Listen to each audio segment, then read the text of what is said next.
आज की नई कहानी एक हिंदी मॉरल स्टोरी है।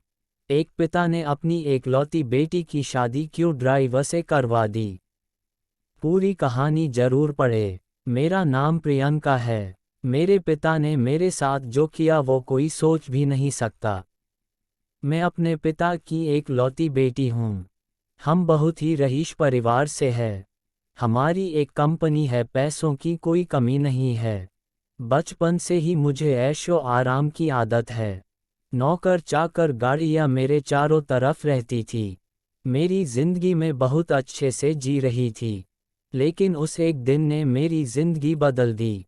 हमारे यहाँ कुछ ही दिनों से एक नया ड्राइवर आया था।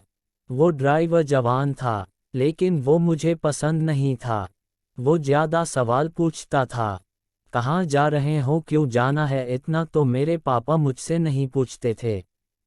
एक दिन जब उस ड्राइवर ने हद कर दी तो मैंने उसे एक तमाचा मार दिया और उसे नौकरी से निकाल दिया। मैंने पापा को ये बताना जरूरी नहीं समझा क्योंकि हमारे यहाँ ड्राइवर की कमी नहीं थी।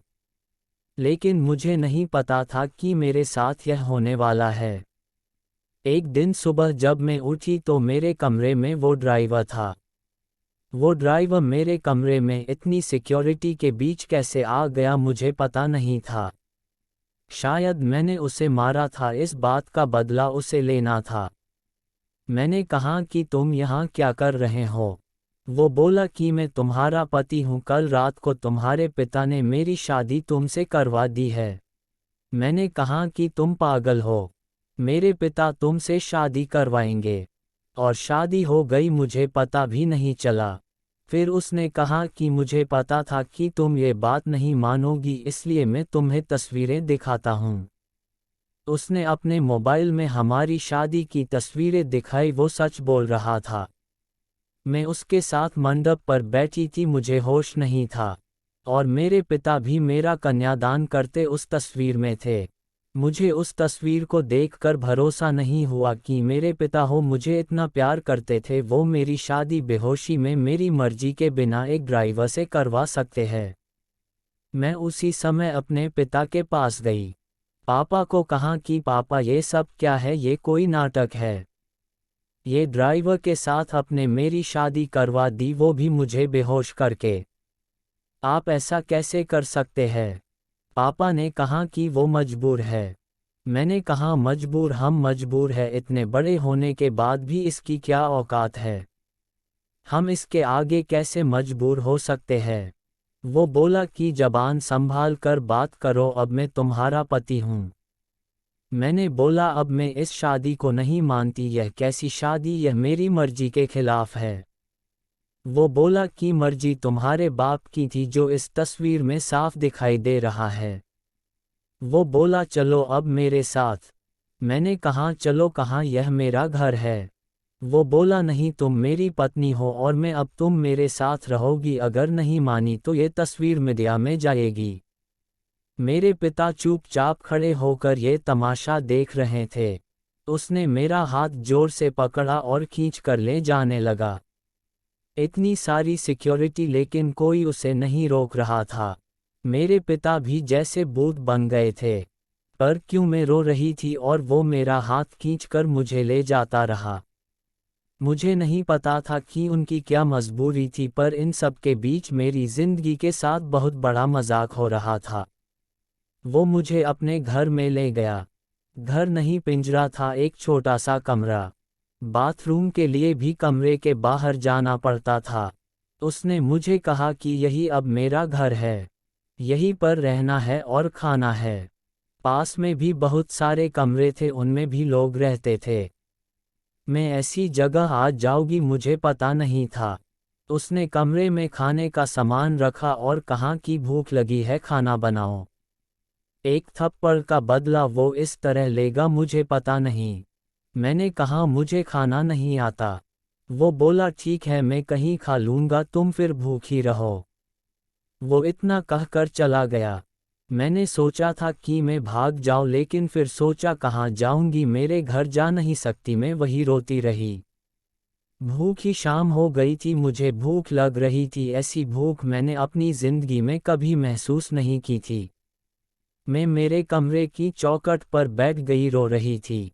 पास के कमरे से एक औरत ने मुझे रोते देखा और कहा, क्या हुआ? मैंने कहा, भूख लगी है। वो बोली, इतनी सी बात। उसने अपने कमरे से एक रोटी और थोड़ी दाल मुझे दी, उसे मैंने खाया। मैंने हर तरह के पकवान खाए, लेकिन वो रोटी और दाल खाकर मुझे जो अनुभव हुआ, लगा जैसे मैंने भगवान को पा लिया हो। रात हो गई थी, मैं वो वापस आया। आते ही उसने कमरे का दरवाज़ा लगा लिया। मुझे डर था कि वो कहीं मेरे साथ ज़बरदस्ती ना करें, लेकिन वो चुपचाप एक कोने में सो गया। इतने बड़े महल से एक कमरे में, वो भी अजनबी के साथ। मैंने सोचा कि अब मैं ये सब बर्दाश्त नहीं करूंगी।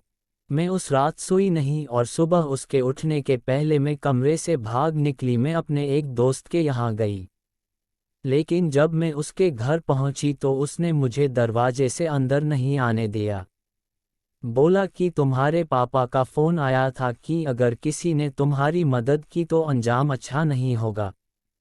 उसने मेरे मुंह पर दरवाज़ा बंद कर लिया। मैंने सोचा था कि वापस उस कमरे में नहीं जाऊंगी, लेकिन कुछ ही घंटों में मैं समझ गई कि मेरे लिए अभी उससे ज़्यादा सुरक्षित कोई जगह नहीं है। इसलिए मैं वापस वही लौट आई। मुझे वापस देखकर वो बोला, क्यों आ गई? तुम्हें मुझसे कोई बचा नहीं सकता। मैंने अपने आप को इतना मजबूर पहले कभी महसूस नहीं किया। मैं इसी तरह से वहाँ अपना जीवन काट रही थी। मुझे वहाँ रहते अब 10 दिन हो गए थे। खाना मैं बना नहीं पाती थी, जैसा भी बनता मैं खाती थी। फिर एक दिन मैं चक्कर खाकर गिर गई, और जब मुझे होश आया तो मैं अपने पिता के घर थी। सामने मेरे पापा थे। उन्हें देखकर ही मुझे गुस्सा आ गया। मैंने कहा, आप मुझे यहाँ क्यों ले आए? मुझे वहीं मरने क्यों नहीं दिया? उस कमरे में वो ड्राइवर भी था। पापा बोले, बेटा मैंने तुझे कितना समझाया लेकिन तू नहीं मानी, तो आखिरकार मुझे ये तरीका अपनाना पड़ा। तुम जिस माहौल में रहकर 10 दिन में परेशान हो गई हो, उस जगह से उठकर मैंने ये सब बनाया है। तुम्हें ये सब ऐसे ही मिल गया तो तुम्हें इसकी कोई कद्र नहीं रह गई। तुम शराब के नशे में रहती हो। हमारे घर जो काम करते हैं तुम उन्हें इंसान ही नहीं समझती हो। कितने लोगों को तुमने मुझसे छिपाकर नौकरी से निकाल दिया। तुम्हें पता है नौकरी क्या होती है, कैसे परिवार चलता है? शायद तुम इन 10 दिनों में कुछ सीख पाई होगी। ये ड्राइवर नहीं, अरुण है, मेरे दोस्त और बिजनेसमैन रमन का लड़का। ये तुमसे शादी करना चाहता था। मैंने ही इसे कहा था कि तुम पहले उसे जान लो। तुम्हें उसने फॉलो किया तो वो समझ गया कि तुम गलत रास्ते पर हो। इसलिए हम दोनों ने मिलकर यह नाटक किया, ताकि तुम्हारी आंखें खुल सके। जिस रात तुम्हारी शादी करवाई थी उस रात भी तुम नशे में घर आई थी। पैसे और जिंदगी की कद्र करो। सबके नसीब में यह नहीं होता है। ये सब मेरे लिए था, मुझे सिखाने के लिए। और सच में इन सब से मेरी आंखें खुल गई। मैं एक नई इंसान ही बन गई। अरुण ने भी मेरा फ़ायदा उठाने की कोशिश नहीं की।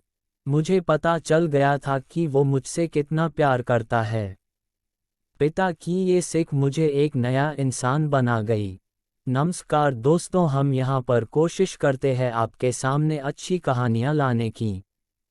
कहानियाँ जो आप पढ़ना चाहते हैं। इसके लिए हम बड़ी मेहनत करते हैं। आप हमें सपोर्ट करिए और हम इसी तरह से आपका मनोरंजन करते रहेंगे। धन्यवाद आपका यहाँ आने के लिए।